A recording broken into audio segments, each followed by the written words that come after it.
बिस्मिल्लाहिर्रहमानिर्रहीम। कुरान पाक की पहली आया बिस्मिल्लाह के चंद नुकात आपकी खिदमत में पेश की है कि हमारी तरबियत में, हमारे बच्चों की तरबियत में बिस्मिल्लाह हमें क्या रहनुमाई कर रही है। बिस्मिल्लाह के बाद जब हम कुरान पाक को खोलते हैं तो पहली सूरत जो है वो सूरह फातिहा शुरू होती है, जिसका आगाज है अल्हम्दुलिल्लाहि रब्बिल आलमीन। सबसे पहला लफ्ज अलहम्द है कि जो भी तारीफ है लिल्लाह, अल्लाह के लिए।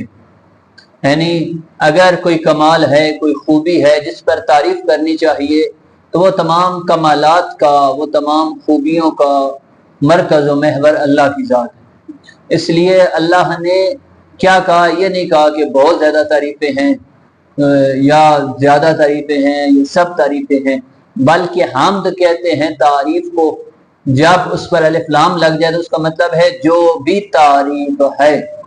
जैसे कि वल अस्र इन्नल इंसान में है कि बेशक इंसान, अगर खाली इंसान हो, अल इंसान जब अलिफ लाम लगता है तो उसका मतलब होता है जो भी इंसान है वो खसारे में है। यहाँ पर भी अलहम्दो यानी जो भी तारीफ है वो अल्लाह के लिए। अब पूछें खुदाया, तो जो कह रहा है कि तमाम तारीफ, जो भी तारीफ है वो तेरे लिए है, तो इसकी वजह क्या है, इसका सबब क्या है? कुरान पाक में खुद खुदा आगे दलील दे रहा है, अल्हम्दुलिल्लाह रब्बिल आलमीन। तमाम की तमाम तारीफ, तमाम हम्द अल्लाह के लिए है, क्योंकि वो पालने वाला है जहान का।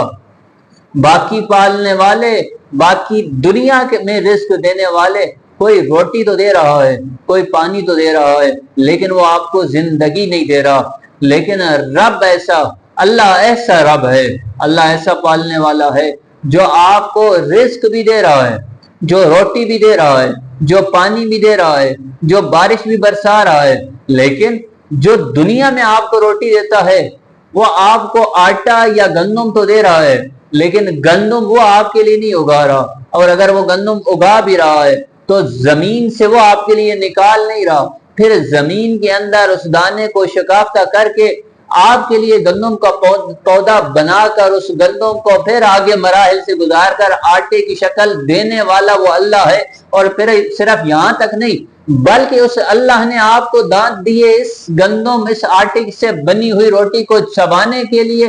फिर उसने गर्दन हलक का ऐसा सिस्टम रखा कि जब इससे जाए तो इस तरह जाए कि ये मैदे में जाकर हजम हो।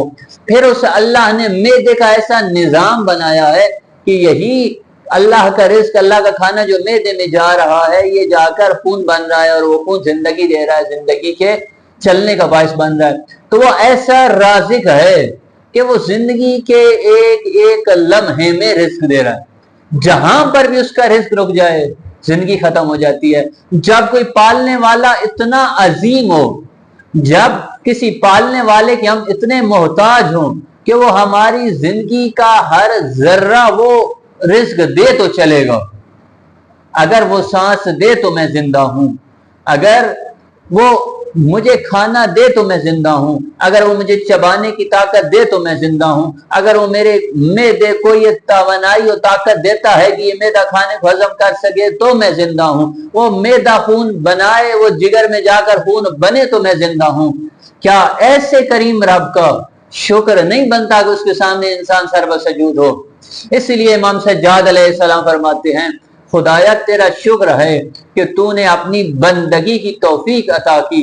अगर हम तेरी बंदगी न करते, तेरी इबादत न करते, तो जानवरों से भी गिर जाते। हकीकत में वो इंसान जानवरों से भी पस्तर है कि जो अपने रब की इतनी नेमतों का मुशाहिदा करे, सुबह शाम उस पर उसके रब की नेमतें नाजिल हो रही हों और वो अपने रब के सामने सर्वसजूद न हो, उसकी बंदगी न करे।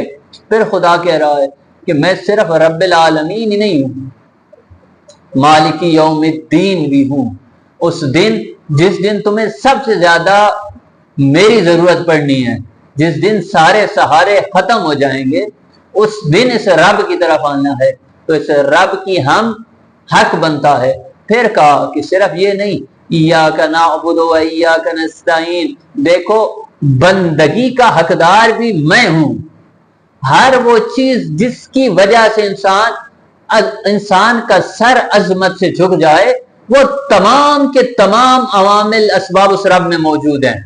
اور کہا ایاک نستعین، تجھ ہی سے مدد مانگتے ہیں، یعنی میں حمد کا لائق اس لیے بھی ہوں کہ جو مددیں کرنی ہیں، تمہاری ہر قسم کی ہیلپ تو میں رب نے کرنی ہے، مجھے اللہ نے کرنی ہے، تو کیا ایسا اللہ حقدار نہیں ہے کہ اس کے سامنے سر جھکایا جائے؟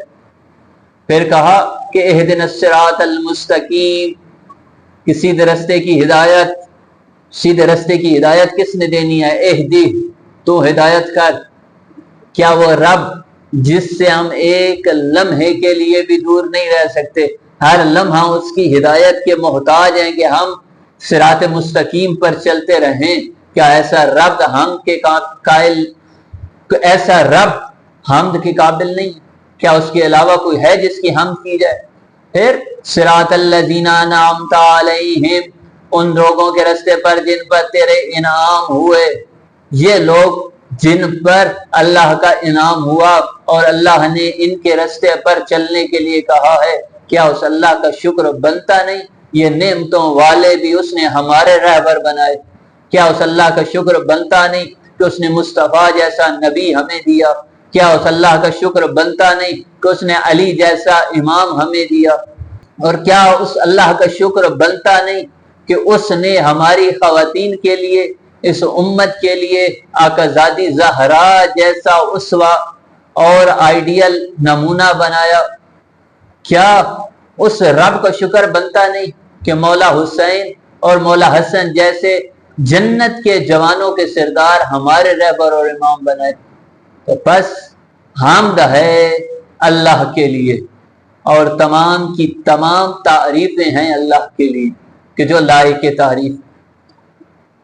اس لیے یہاں پر ایک نقطہ اور بھی ذکر کرتا چلوں، دعا میں معصومین علیہ السلام کا یہ طریقہ تھا کہ اگر دعا مانگنی ہے تو ادب دعا یہ ہے کہ پہلے جاؤ اس رب کی بارگاہ میں اس کی مدح کرو، اس کی تعریف کرو، اس کی عظمت بیان کرو، اس کی نعمتوں کو یاد کرو، جیسے دعائے کمیل میں مولا علی علیہ السلام نے کیا ہے۔